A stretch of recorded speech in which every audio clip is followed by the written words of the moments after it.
दोबारा सुनो, बेबे राम भजनी कांगी प्रोफैसर IC नंदा का लिखिया होया। इस दे विच मुख पात्र बेबे राम भजनी है। उसका पति है श्यामदास जो कि शराबी ते जुआरी है। राम भजनी का पुत्र छोटे हुंदियां ही इस दुनिया नूं छड्ड के चला गया। राम भजनी इस संसार तो बहुत दुखी है, ये दुनिया तो बहुत दुखी है, तो छड्ड के चले जाना चाहती है। सब तो वड्डा दुख है कि उसका पति है जिहड़ा शराबी जुआरी है, तो समझदी है कि इसने एक एक करके घर की हर चीज़ दाव ते लगा देनी है, हर चीज़ वेच देनी है। बहुत सारिया चीज़ां वेच चुकिया, तो जड़ियां बचियां ने वो भी वेच देनियां। इस करके वो सब कुछ दान पुण्य करके घर छड्ड के चले जाना चाहती। कित्थे जाना चाहती है? हुण जे तुहाडी पार्टिसिपेशन होनी चाहिए नाल कित्थे चले जाना चाहती है? घर तीर्थ स्थानां ते। हुण ये 1वां क्वेश्चन है, तीर्थ स्थानां ते चले जाना चाहती है। वो कहती संसार विच कुछ नहीं रखिया। हुण फस्ट जान पछाण च आएगा बेबे राम भजनी प्रोफैसर IC नंदा दे एकांगी बेबे राम भजनी की मुख पात्र है, जो कि अपने घरेलू जीवन तो दुखी है क्योंकि उसका पति श्यामदास शराबी ते जुआरिया है। वह धार्मिक विश्वास रखती है, राम नाम का नाम हर वेले जपती है।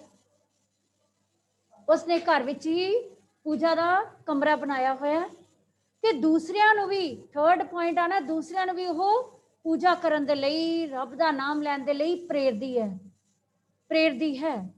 थर्ड पॉइंट आना इसका, पहला की होया जान पछाण, दूसरा घरेलू जीवन तो परिवारिक जीवन तो दुखी, थर्ड वन इज धार्मिक विश्वास वाली, नैक्सट वन इज दान पुण्य विच विश्वास करने वाली, वहमा भरमा का शिकार। वेटिंग रूम च वहमा भरमा का शिकार है। वो किवें? जो कोई इंसान दुखी होवे, परेशानियां विच घिरिया होवे, भावें उहनूं किन्नियां भी घरेलू परेशानियां क्यों ना होण, तां ओह कोई ना कोई उन्हां तो छुटकारा पाउण दे लई हिला वसीला लभेगा। हिला वसीला लभदा ते हिला वसीला लभण लई फिर साडे समाज दे लोग किहदा सहारा लैंदे ने बेटे? किहदा सहारा लैंदे ने? यस, पखंडी साधुआं दा, संतां दा। जिन्नी मर्जी सोच विग्यानक हो गई है, पढ़े लिखे लोग हो गए हैं, पर किते ना किते उन्हां दे उस परंपरा ते भी चलते आ रहे हैं कि दान पुण्य करना शुभ कर्म मन्निया जाता है, कि दान पुण्य करन नाल पाप भी धोते जाते हैं ते दुखों तो भी छुटकारा पाया जा सकता है। इसे गल नूं ध्यान विच रख के बेबे राम भजनी किस राही पांदे ते साधु नूं बुलांदी है? किस तरह ही बुलांदी है? जे 1वां क्वेश्चन करना होवे, गुआंढन। गुआंढन का नाम की है? यस, प्रेमो। वेरी गुड, गुआंढन का नाम है प्रेमो। ए नोट कर लो 1वां क्वेश्चन। गुआंढन प्रेमो नूं कहंदी है कि तू मेरा इस काम में साथ देना, कि मैं हुण ना सोच लिया, फैसला कर लिया कि मैं घर की हर चीज़ ना हुण दान पुण्य कर देनी है, क्योंकि मेरे हुण पता लग गया कि इस संसार विच कुछ नहीं रखिया। इस करके मैं हुण कित्थे चले जाना है? तीर्थ स्थानां ते चले जाना है।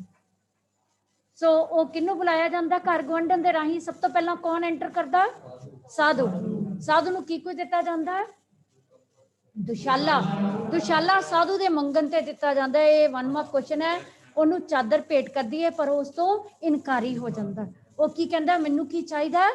दुशाला। इस तो इलावा वो गड़वा देंदी है, ते जान लग्या की ठग के लै जांदा है? उहदे कोलों सोने दियां वालियां। सोने दियां वालियां जिहड़ा साधु है वो ठग के लै जांदा है। उस तो बाद कौन आंदा है? पांदा।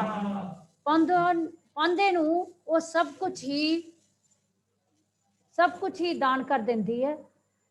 गहने, रेशमी कपड़े, गहणियां वाला डब्बा, दो गागरां, दो चादरां दा जोड़ा, होर जो कुछ भी है वो सब कुछ दान कर देनी चाहती। बाद च उन्होंने याद आता है कि मैं रेशमी कुर्ते किस लिए रखे सन? अपनी पर वर्ड की यूज करती है, अपनी धी राणी लई। धी राणी किनू मनदी है? वो प्रेमो दी नूह नूं। क्लीयर है इत्थों तक? हुण उस तो बाद बेबे राम भजनी दा एंड ते जदों सिखर ते पहुंचदा है कांगी, ਤਾਂ ਕਿਹੜਾ ਰੂਪ ਸਾਹਮਣੇ ਆਉਂਦਾ ਹੈ ਕਿ ਉਹ ਗੁੱਸਾ ਦਿਖਾਉਂਦੀ ਹੈ। ਕਦੋਂ? ਜਦੋਂ ਸ਼ਾਮਦਾਸ ਆਪਣੇ ਜੁਹਾਰੀ ਦੋਸਤਾਂ ਨੂੰ ਲੈ ਕੇ, ਜੁਹਾਰੀ ਦੋਸਤ ਕਿੱਥੋਂ ਆਏ ਨੇ? ਯੈਸ, ਕਿੰਨੇ? ਦੋ। ਉਹਨਾਂ ਨੇ ਕਿਹੜੇ ਮੌਕੇ ਤੇ ਕਿਹਨੂੰ ਹਰਾਇਆ ਸੀ ਬੁਰੀ ਤਰ੍ਹਾਂ? ਦੀਵਾਲੀ ਦੇ ਤਿਉਹਾਰ ਤੇ ਇੱਕ ਨਾਮ ਆਇਆ ਜੁਹਾਰੀਏ ਦਾ ਕਿ ਉਹਨੂੰ ਹਰਾ ਦਿੱਤਾ ਸੀ ਉਹਨਾਂ ਨੇ ਬੁਰੀ ਤਰ੍ਹਾਂ। ਕੀ ਨਾਮ ਸੀ? ਹਰੀ ਰਾਮ। ਨੋਟ ਕਰੋ, ਹਰੀ ਰਾਮ ਨੂੰ ਉਹਨਾਂ ਨੇ ਹਰਾਇਆ ਸੀ। ਤੇ ਉਹ ਹੁਣ ਦੋ ਜੁਹਾਰੀ ਜਿਹੜੇ ਆਏ ਨੇ ਉਹ ਬੜੇ ਚਲਾਕ ਨੇ, ਬੜੇ ਹੰਡੇ ਹੋਏ ਖਿਲਾੜੀ ਨੇ। ਜਦੋਂ ਘਰ ਆ ਜਾਂਦੇ ਨੇ ਇਹਦੇ ਨਾਲ, ਦੇਖਿਆ ਕਿ ਘਰ ਵਿੱਚ ਇਹਨੂੰ ਪਹਿਲਾਂ ਭੁਲੇਖਾ ਪੈਂਦਾ ਹੈ, ਜਿਹੜੀ ਪ੍ਰੇਮੋ ਦੀ ਨੂੰਹ ਨੂੰ ਉਹ ਬਿਠਾ ਕੇ ਗਈ ਹੈ। ਕੌਣ? ਰਾਮ ਭਜਨੀ ਬਿਠਾ ਕੇ ਗਈ ਹੈ ਉਹ ਪਾਂਧੇ ਦੇ ਨਾਲ ਉਸਦਾ ਸਮਾਨ ਛੱਡਣ ਦੇ ਲਈ। ਪਰ ਜਦੋਂ ਉਹ ਐਬਸੈਂਸ ਵਿੱਚ ਜਦੋਂ ਸ਼ਾਮਦਾਸ ਆਂਦਾ, ਉਹਨੂੰ ਪਹਿਲਾਂ ਸਮਝਦਾ, ਪਰ ਬਾਅਦ ਵਿੱਚ ਉਹਨੂੰ ਰਿਐਲਿਟੀ ਪਤਾ ਚੱਲਦੀ ਤਾਂ ਉਹ ਸਾਰੇ ਕੀ ਕਰਨ ਲੱਗਦੇ ਨੇ? ਸ਼ਰਾਬ ਵੀ ਪੀਂਦੇ ਨੇ, ਨਾਲ ਨਾਲ ਜੂਏ ਦੀ ਬਾਜ਼ੀ ਲਾਉਂਦੇ ਨੇ। ਤੇ ਉਹ ਜੁਹਾਰੀ ਇਹ ਸਮਝਦੇ ਨੇ ਕਿ ਪਹਿਲਾਂ ਇਹਨੂੰ ਇੱਕ ਦੋ ਬਾਜ਼ੀਆਂ 'ਚ ਜਿੱਤ ਲੈਣ ਦਿਓ, ਫਿਰ ਜਦੋਂ ਇਹ ਕਾਬੂ ਵਿੱਚ ਆ ਗਿਆ ਤਾਂ ਫਿਰ ਇਹਨੂੰ ਹਰਾਉਣਾ ਹੈ। ਪਹਿਲਾਂ ਦੋ ਬਾਜ਼ੀਆਂ ਜਿੱਤਣ ਦਿੱਤੀਆਂ, ਉਹ ਕਹਿੰਦੇ ਸ਼ਾਮਦਾਸ ਵਰਗਾ ਤਾਂ ਕੋਈ ਹੈ ਹੀ ਨਹੀਂ ਹੈ। ਠੀਕ ਹੈ ਨਾ, ਕਿ ਐਡਾ ਵੱਡਾ ਖਿਲਾੜੀ ਹੈ ਵੀ, ਇਹ ਤਾਂ ਇੱਕ ਤੋਂ ਇੱਕ ਵੱਧ ਬਾਜ਼ੀ ਜਿੱਤੀ ਜਾ ਰਿਹਾ ਵੀ, ਇਹ ਤਾਂ ਛੁਪਿਆ ਰੁਸਤਮ ਨਿਕਲਿਆ। ਇਹ ਵਰਡ ਕਿਹਾ ਉਹਨਾਂ ਨੇ, ਛੁਪਿਆ ਰੁਸਤਮ। ਕਿਹਦੇ ਬਾਰੇ ਲਿਖਿਆ? ਸ਼ਾਮਦਾਸ ਬਾਰੇ। ਇਹ ਨੋਟ ਕਰੋ ਬੇਟੇ ਕੁਐਸਚਨ, ਛੁਪਿਆ ਰੁਸਤਮ ਕਿਸ ਨੂੰ ਕਿਹਾ ਗਿਆ ਹੈ? ਸ਼ਾਮਦਾਸ ਨੂੰ। ਹੁਣ ਜਦੋਂ ਪਤਾ ਲੱਗ ਗਿਆ ਕਿ ਹੁਣ ਇਹ ਕਾਬੂ ਚ ਆ ਗਿਆ ਤਾਂ ਉਹ ਬਾਜ਼ੀ ਹਾਰ ਗਿਆ। ਤੇ ਹਾਰੇ ਬਾਜ਼ੀ ਵਿੱਚ ਉਹਨੇ ਕੀ ਲਾ ਦਿੱਤੀਆਂ ਨੇ? ਸੋਨੇ ਦੀਆਂ ਚੂੜੀਆਂ। ਹੁਣ ਉਹਨੂੰ ਸੋਨੇ ਦੀਆਂ ਚੂੜੀਆਂ ਚਾਹੀਦੀਆਂ ਨੇ, ਹੁਣ ਉਹ ਮਿਲੀਆਂ ਨਹੀਂ ਹੈ।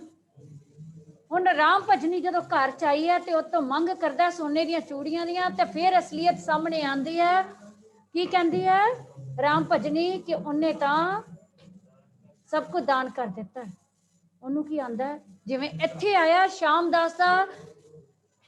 ਸ਼ਾਮਦਾਸ ਦੀ ਜਦੋਂ ਕਰੈਕਟਰ ਸਕੈਚ ਕਰਨਾ ਹੈ ਕਿ ਜਿਹੜਾ ਹੈ, ਇੱਕ ਤਾਂ ਹੈ ਕਿ ਸ਼ਰਾਬੀ ਜੁਆਰੀਆ ਹੈ, ਦੂਜਾ ਹੈ ਕਿ ਉਹ ਮਰਦ ਪ੍ਰਧਾਨ ਸਮਾਜ ਦੀ ਪ੍ਰਧਾਨਗੀ ਕਰਨ ਵਾਲਾ ਹੈ। ਮਰਦ ਪ੍ਰਧਾਨ ਸਮਾਜ ਵਿੱਚ ਮਰਦ ਦਾ ਦਬਦਬਾ ਰੱਖਦਾ ਹੈ, ਉਹਦੇ ਤੇ ਦਬਦਬਾ ਰੱਖਦਾ ਹੋਇਆ ਉਹਨੂੰ ਮਾਰਨ ਨੂੰ ਦੌੜਦਾ ਹੈ, ਉਹਨੂੰ ਘਰ ਛੱਡ ਕੇ ਜਾਣ ਦੀ ਧਮਕੀ ਦਿੰਦਾ, ਘਰ ਛੱਡ ਕੇ ਜਾਣ ਲਈ ਉਹਦੇ ਮਗਰ ਦੌੜਦਾ, ਜਿਸ ਕਰਕੇ ਉਹ ਘਰ ਛੱਡ ਕੇ ਚਲੇ ਜਾਂਦੀ। ਤੇ ਐਂਡ ਤੇ ਕੀ ਕਹਿੰਦਾ ਫਿਰ ਇਹ?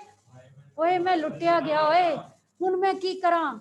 ਰੋਂਦਾ ਕੁਰਲਾਉਂਦਾ, ਕਿਉਂਕਿ ਉਹਨੂੰ ਲੱਗਦਾ ਕਿ ਮੈਂ ਹਰ ਪਾਸੇ ਤੋਂ ਠੱਗਿਆ ਗਿਆ ਹਾਂ, ਹਰ ਪਾਸੇ ਤੋਂ ਠੱਗਿਆ ਗਿਆ। ਇਹ ਉਹ ਵਾਲਾ ਕੁਐਸਚਨ ਵੀ ਉਹਦਾ ਆਨਸਰ ਵੀ ਹੋ ਗਿਆ ਤੇ ਕਰੈਕਟਰ ਸਕੈਚ ਕਿਹਦਾ ਹੋ ਗਿਆ? ਸ਼ਾਮਦਾਸ ਦਾ। ਕਲੀਅਰ ਹੈ ਬੇਟੇ? ਇੱਥੋਂ ਤੱਕ ਕਲੀਅਰ ਹੋ ਗਿਆ ਬੇਟੇ?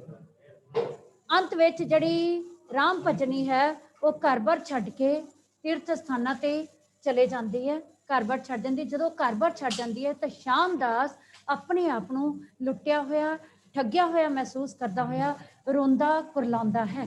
ਤਾਂ ਇਹ ਸ਼ਬਦ ਵਰਤਦਾ ਹੈ। ਹੁਣ ਇਹਦੇ ਰਾਹੀਂ ਆਪਾਂ ਜੋ ਕਹਾਣੀ ਹੁਣ ਤੁਸੀਂ ਸੁਣੀ ਹੈ, ਇਹਦੇ ਰਾਹੀਂ 4 ਕੁਐਸਚਨ ਕਲੀਅਰ ਹੋ ਗਏ। ਇੱਕ ਹੈ ਵਿਸ਼ਾ ਕੀ ਹੈ, ਵਿਸ਼ਾ ਦੁਬਾਰਾ ਸਮਝ ਲਓ। ਫਸਟ ਪੁਆਇੰਟ ਹੈ ਵਿਸ਼ੇ ਦਾ, ਬੁਰਾਈਆਂ, ਸਮਾਜਿਕ ਬੁਰਾਈਆਂ ਦਾ ਪਾ ਜੁਗਾੜਿਆ, ਉਹਨਾਂ ਨੂੰ ਉਜਾਗਰ ਕੀਤਾ।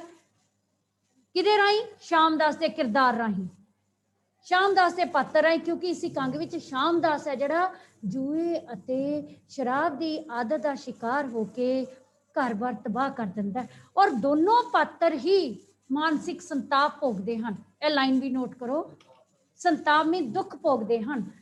ਅਗੇਤਰ ਲਾ ਕੇ ਸੰਤਾਪ, ਤਾਪ ਦਾ ਮਤਲਬ ਹੁੰਦਾ ਵੈਸੇ ਬੁਖਾਰ ਹੁੰਦਾ, ਤਾਪ ਦਾ ਮਤਲਬ ਵੀ ਦੁੱਖ ਹੈ। ਸੰਤਾਪ ਮੀਨਸ ਬਹੁਤ ਵੱਡਾ ਦੁੱਖ। ਜਿਵੇਂ ਜੋਗ, ਜੋਗ ਦੇ ਅੱਗੇ ਸ ਅਗੇਤਰ ਸੰਜੋਗ, ਵੇ ਲਗਾਤਾ ਤਾਂ ਵਿਜੋਗ, ਸੰਜੋਗ ਦਾ ਆਪੋਜ਼ਿਟ ਵਿਜੋਗ। ਕਲੀਅਰ ਹੈ ਬੇਟੇ? ਸੰਤਾਪ ਭੋਗਦੇ ਨੇ ਦੋਨੋਂ, ਮਾਨਸਿਕ ਸੰਤਾਪ, ਮਾਨਸਿਕ ਤੌਰ ਤੇ ਪਰੇਸ਼ਾਨ ਨੇ। ਕਿਉਂਕਿ ਜਿਹੜਾ ਸ਼ਾਮਦਾਸ ਹੈ ਉਹ ਵੀ ਕੋਈ ਮਾਨਸਿਕ ਸੰਤੁਸ਼ਟੀ ਨਹੀਂ ਵਾਲੀ ਜ਼ਿੰਦਗੀ ਨਹੀਂ ਬਤੀਤ ਕਰ ਰਿਹਾ। एंड ते ओहदा किरदार साडे सामने आंदा, रोंदा कुरलांदा जदों लुटिया गया, ठग्या गया है, पता चलदा कि वाकई इन्हें जिंदगी विच कुछ नहीं खट्टिया। और सैकेंड विशा लिया मतलब धोखेबाज दोस्त।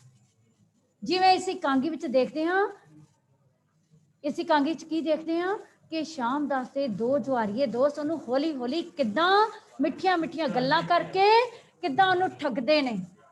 थर्ड विशा लिया है धार्मिक विश्वास। नोट कर लो, इन्होंने दो दो लाइनां च सिर्फ एक्सप्लेन करना है, तो विषय वाला क्वेश्चन कंप्लीट हो जाएगा। थर्ड विशा लिया धार्मिक विश्वास।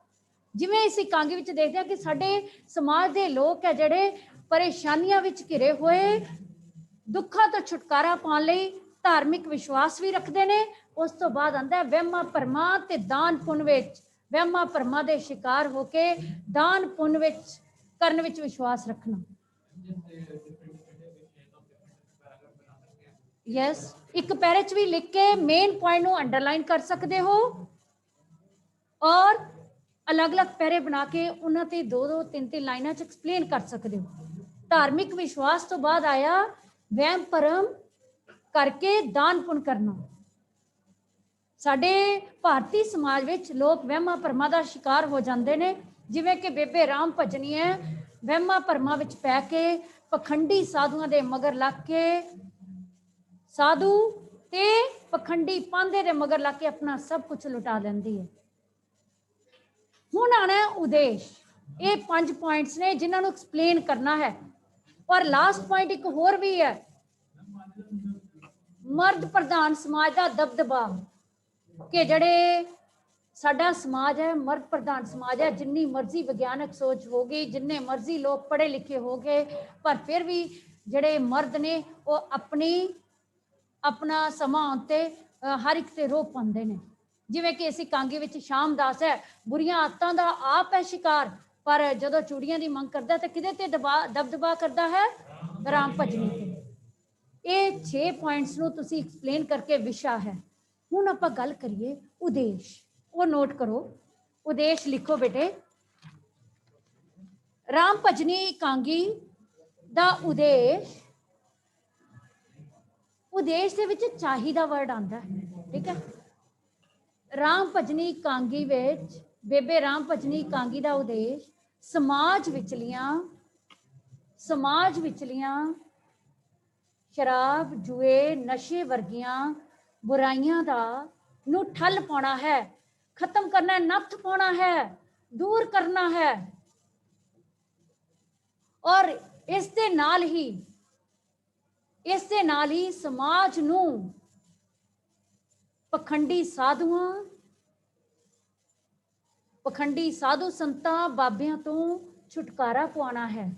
इस उद्देश की पूर्ति लिए एकांगी लिखा गया। और वो वाले क्वेश्चन भी ये नाल आने हैं कि तुसी दान पुण्य करन च विश्वास रखते हो, समाज नूं पखंडी साधुओं तो किवें छुटकारा पाया जा सकता है, ते नशे वर्गियां जिहड़ियां बुराइयां ने घर बार तबाह करके रख दिंदियां। एकांगी दा उद्देश, मुख उद्देश है समाज विचलियां कुरीतियां, समाज विचलियां बुराइयां, नशे जुए वर्गियां बुराइयां नूं दूर करना है, ठल पाउणा है। इस दे नाल ही पखंडी साधुआं संतां तो अपने समाज नूं छुटकारा दिवाना है। और दान पुण्य करन वालियां पवित्र रस्मां नूं इस एकांगी राही गलत साबित किया गया। जिहड़ियां रस्मां ने पवित्र ने, शुभ कर्म मन्निया जाता है, नो डाउट, पर दान पुण्य कित्थे करना चाहिए? जिथे लोड़ होवे, बिरध आश्रमां च, अनाथ आश्रमां च, अपाजां दी, लाचारां दी, लोड़वंदां दी सहायता की जाए। भुखे नूं रजाना है। ये नहीं है साधु ते जड़े पखंडी साधु ते पांधे वर्गियां नूं जिन्हां दे घर अगे भरे हुए ने उन्हां नूं भरना है। वो कित्थों दी सियाणप है? वो सियाणप नहीं है। इस लालची सोच नूं उजागर किया। अगला पॉइंट नोट करो। इस एकांगी दे राही पांधे ते साधु वर्गे पखंडी लोकां दी लालची सोच नूं उजागर किया गया। ये विषय ते उद्देश विच फर्क है। समझ आ गई? उजागर किया गया है मतलबी ते धोखेबाज, मतलबी ते धोखेबाज लोकां दे झांसे विच आके, लोकां दे झांसे विच आके अपने घर-बार नूं तबाह नहीं करना चाहिदा। जिस तरह की इस कांगी विच असीं देखदे हां कि ठीक है, नाल ही कांगी दे आधार ते दसना कि किस तरह शामदास अपने धोखेबाज जुआरी दोस्तां दी संगत करके घर-बार तबाह करके मानसिक संताप भोग रहा है। और दूसरे पासे बेबे राम भजनी घरेलू परेशानियां तो शिकार होके भी मानसिक संताप भोग रही है। इस एकांगी री ये भी दर्शाया गया है कि जदों कोई इंसान घरेलू परेशानियां विच दुखां विच पिया होवे तां ओह दुखां तो बचन दे लई कोई ना कोई हिला वसीला लभदा है ते उस हिले वसीले विच किहदा सहारा लिया जांदा है? दान पुण करन दा। पखंडी साधुआं दे मगर लग के वो जो मंगन उन्हां नूं दिता जावे ते इस तरह अपना घर-बार तबाह किया जाता है। ना तो मानसिक शांति मिलती है जिया करन नाल, ना ही घर दे विच बरकत रहिंदी है। इसे करके इस एकांगी विच बेबे राम भजनी और शामदास दोनों करैक्टर ही, दोनों पात्र ही मानसिक संताप भोग रहे हैं। इस तरह यह एकांगी लास्ट लाइन है अपने उद्देश्य के विच पूरी तरह सफल है। ठीक है, नैक्सट क्वेश्चन, की दान पुण्य करन विच विश्वास रखते हो? ਇਹਦੇ आधार ਤੇ ਤੁਸੀਂ ਪਹਿਲਾਂ ਹਾਂ ਜਾਂ ਨਾ ਚ उत्तर ਦਿਓਗੇ। हाँ, ਸਾਡੇ समाज ਵਿੱਚ ਇਹ शुरू तो परंपरा चलती आ रही है कि दान पुण्य करना शुभ कर्म मन्निया गया है, शुभ कर्म मन्निया गया है। पर नाल ये भी दर्शाया गया है कि दान पुण्य उत्थे करना चाहिए जिथे दान पुण्य करन दा तुहानू फल मिले, तुहाडा दान पुण्य किया होया सफल होवे। और दूसरी गल, दान पुण्य उत्थे करना चाहिए है जिथे लोड़वंदां दी लोड़ पूरी हो सके। जिवें कि साडे समाज विच ठुकराए हुए बजुर्गां दे लई बिरध आश्रम बने हुए ने, बेसहारा बच्चों के लिए अनाथ आश्रम बने हुए ने, जिहड़े बेचारे शरीर तो नकारे ने लोग, उन्हां अपाहज लोग ने, लाचार लोग ने, बेवस ने, गरीब गुरबे की मदद करने के लिए दान पुण्य करना है जिहड़ा सफल हो सकता है, सार्थक हो सकता है। क्लीयर? इस करके दान पुण्य किया जाना चाहिए, पर जरूरत है सोच समझ के, लोड़ अनुसार दान पुण्य किया जाए। अजिहा करके नहीं कि अपने दुखों तो छुटकारा पाने लई पखंडी साधुआं बाबियां संतां दे मगर लग के उन्हां दीयां गल्लां विच आके अपने घर की एक एक चीज़ वेच दित्ती जाए। अजे पखंडी साधु की ने? हुण अगला क्वेश्चन आ गया कि किस तरह समाज नूं गुमराह करते हैं, इन्हां तो छुटकारा किवें पाया जा सकता समाज नूं? कि जिहड़े पखंडी साधु संत ने भोले भाले लोकां नूं गुमराह करके सब कुछ लुट लैंदे हैं। भावें अजोका समाज विग्यानक सोच वाला समाज है, लोगों को विग्यानक सूझबूझ हो गई है, पढ़े लिखे ने, पर किते ना किते लोग अपनियां परेशानियां तो छुटकारा पाने के लिए इन्हां लोगों के मगर लग के सब कुछ दान पुण्य करके अपना सब कुछ गवा लेंदे ने और मुश्किलां च होर ज्यादा घिर जाते हैं, क्योंकि अजे लोग उन्होंने होर अलग अलग उपाय दस के, होर अलग अलग जरिए दस के होर उलझाते हैं जिंदगी की, उन्होंने जी जिंदगी दी उलझना ने उन्होंने चो बाहर नहीं निकलते, सगों उलझते जाते हैं। अजे पखंडी साधु संतां दा विरोध करन दे लई जागरूकता की लोड़ है, ज्ञान की लोड़ है कि विद्या का चानन फैलाया जाए। स्कूलों कॉलेजों यूनीवर्सिटियां विच थां थां ते गली मुहल्ले पिंड पिंड जाके मुहिम चलाई जाए कि जे साधु संतां दे मगर ला के अपना घर बार बर्बाद नहीं करना चाहिए। हरेक समस्या का हल भावें वो घरेलू है, समाजिक है, बड़े सबर संतोख के नाल इकट्ठे मिल के एकजुट हो के भाईचारे की भावना नाल भी लभ्या जा सकता है। हर समस्या का हल है, हर समस्या का हल ये नहीं है कि दान पुण्य किया जाए तो पखंडी साधु संतां दे मगर ला के लुट सब कुछ लुटा दिता जाए। ਉਹਦੇ ਲਈ सोच समझ के अपनी विज्ञानक सूझ-बूझ ਦੇ ਨਾਲ हर समस्या ਨੂੰ दूर किया जा सकता है। क्लीयर है बेटे? लास्ट क्वेश्चन है, नशे ते वर्गियां ते शराब जूए वर्गियां ਜਿਹੜੀਆਂ ਬੁਰਾਈਆਂ ਨੇ ਸਾਡੇ ਸਮਾਜ ਨੂੰ ਕਲੰਕਿਤ ਕਰ ਰਹੀਆਂ ਨੇ ਤੇ ਘਰ-ਬਾਰ ਤਬਾਹ ਕਰ ਰਹੀਆਂ ਨੇ, ਇਹਨਾਂ ਨੂੰ ਦੂਰ ਕਰਨ ਲਈ ਕੀ ਕਰਨਾ ਚਾਹੀਦਾ? ਇਹਦੇ ਲਈ ਤੁਸੀਂ ਤਸਵੀਰ ਵਰਣਨ ਵੀ ਆ ਸਕਦਾ ਹੈ, ਇਹਦੇ ਲਈ ਅਖਬਾਰ ਦੇ ਸੰਪਾਦਕ ਨੂੰ ਪੱਤਰ ਵੀ ਆ ਸਕਦਾ ਹੈ, ਇਹਦੇ ਲਈ ਇਸ਼ਤਿਹਾਰ ਵੀ ਹੋ ਸਕਦਾ ਹੈ। ਠੀਕ ਹੈ, ਅਸੀਂ ਦੇਖਦੇ ਹਾਂ ਕਿ ਅੱਜ ਸਾਡਾ ਸਮਾਜ ਨਰੋਇਆ ਨਹੀਂ ਰਿਹਾ। ਸਮਾਜ ਵਿੱਚ ਜਿਹੜੀ ਸਾਡੀ ਨੌਜਵਾਨ ਪੀੜ੍ਹੀ ਹੈ ਵੱਧ ਤੋਂ ਵੱਧ ਨਸ਼ਿਆਂ ਦਾ ਸ਼ਿਕਾਰ ਹੋ ਚੁੱਕੀ ਹੈ ਤੇ ਨਸ਼ਿਆਂ ਦਾ ਸ਼ਿਕਾਰ ਹੋ ਕੇ ਜਿੱਥੇ ਸਾਡੀ ਨੌਜਵਾਨ ਪੀੜ੍ਹੀ ਆਪਣੀ ਜ਼ਿੰਦਗੀ ਨਾਲ ਖਿਲਵਾੜ ਕਰ ਰਹੀ ਹੈ, ਉੱਥੇ ਘਰ-ਬਾਰ ਦੀ ਵੀ ਬਰਬਾਦੀ ਹੋ ਰਹੀ ਹੈ। ਨਾ ਉਹਨਾਂ ਨੂੰ ਮਾਨਸਿਕ ਸੰਤੁਸ਼ਟੀ ਹੈ, ਨਾ ਉਹਨਾਂ ਦੀ ਘਰ ਦੀ ਸੰਤੁਸ਼ਟੀ ਹੈ। ਘਰੇਲੂ ਰਿਸ਼ਤੇ ਦੇ ਵਿੱਚ ਤਰੇੜ ਪੈ ਗਈ ਹੈ। ਜਿਸ ਤਰ੍ਹਾਂ ਅਸੀਂ ਇਸ ਇਕਾਂਗੀ ਵਿੱਚ ਦੇਖਦੇ ਹਾਂ, ਪਹਿਲਾਂ ਇਕਾਂਗੀ ਦੀ ਗੱਲ ਕਰੀਏ। ਇਕਾਂਗੀ ਦੇ ਰਾਹੀਂ ਹੀ ਸਮਾਜ ਦੀ ਇਸ ਬੁਰਾਈ ਨੂੰ ਉਜਾਗਰ ਕੀਤਾ ਗਿਆ ਹੈ। ਇਸ ਇਕਾਂਗੀ 'ਚ ਦੇਖਦੇ ਹਾਂ ਕਿ ਬੇਬੇ ਰਾਮ ਭਜਨੀ ਦਾ ਪਤੀ ਸ਼ਾਮਦਾਸ ਜੂਏਬਾਜ਼ਾਂ ਦੀ ਸੰਗਤ ਕਰਕੇ ਤੇ ਸ਼ਰਾਬ ਦੀ ਆਦਤ ਕਰਕੇ ਆਪਣੇ ਘਰ-ਬਾਰ ਨੂੰ ਤਬਾਹ ਕਰ ਲੈਂਦਾ ਹੈ। ਇੱਕ ਇੱਕ ਕਰਕੇ ਆਪਣੀ ਹਰ ਚੀਜ਼ ਘਰ ਦੀ ਲੁਟਾਈ ਜਾ ਰਹੀ ਹੈ। ਇਸ ਇਕਾਂਗੀ ਵਿਚਲੇ ਇਸ ਕਰਕੇ ਦੋਨੋਂ ਪਾਤਰ ਬੇਬੇ ਰਾਮ ਭਜਨੀ ਤੇ ਸ਼ਾਮਦਾਸ ਦੋਨੋਂ ਹੀ ਦੁੱਖਾਂ ਵਿੱਚ ਘਿਰੇ ਹੋਏ ਨੇ। ਉਹੀ ਹਾਲ ਸਾਡੇ ਸਮਾਜ ਦਾ ਹੈ। ਜਦ ਤੱਕ ਸਮਾਜ ਵਿੱਚ ਅਜਿਹੀਆਂ ਬੁਰਾਈਆਂ ਨੂੰ ਦੂਰ ਨਾ ਕੀਤਾ ਜਾਵੇ, ਸਮਾਜ ਨਰੋਆ ਨਹੀਂ ਹੋ ਸਕਦਾ। ਸ਼ਰਾਬ, ਨਸ਼ੇ ਵਰਗੀਆਂ ਬੁਰਾਈਆਂ ਤੋਂ ਦੂਰ ਕਰਕੇ ਹੀ ਸਮਾਜ ਜਿਹੜਾ ਹੈ ਉਹ ਤਰੱਕੀ ਕਰ ਸਕਦਾ ਹੈ, ਸਾਡਾ ਦੇਸ਼ ਤਰੱਕੀ ਕਰ ਸਕਦਾ ਹੈ। ਇਹਦੇ ਲਈ ਵੀ ਜਾਗਰੂਕਤਾ ਦੀ ਜ਼ਰੂਰਤ ਹੈ।